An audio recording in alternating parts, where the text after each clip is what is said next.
We have one sister who joined us later, the Deputy Speaker of this region.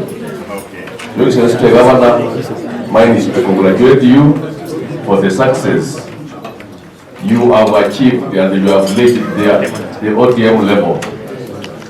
And how do I pray that the way the ODM has demonstrated, we just all of us pray for the party, because it is the party which has saved us with the broad-based, how do you call it? Broad-based government. And I know, Your Excellency Olengo, you were behind in all of those kind of arrangements. God bless you. I know, honorable members, as you have seen, we have visitors from other counties who have come to celebrate with us, because today we are celebrating the achievement of our governor being nominated to be the deputy party leader. Nevertheless, you know, in siasa, na tukikuwa kwa siasa lazima tufanye siasa mzuri.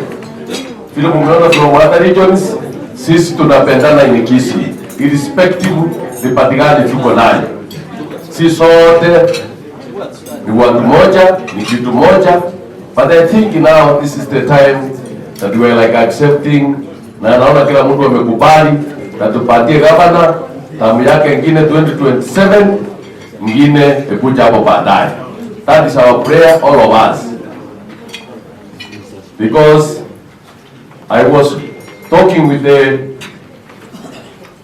whip ya UDA, and they have accepted that yenyewe hii serikali ODM ndiye imesaidia tuendelee.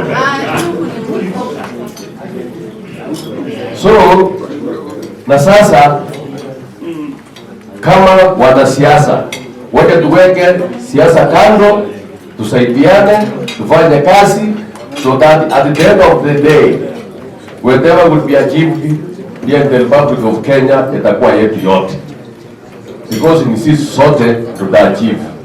Otherwise nitaka kuongea mengi at this time.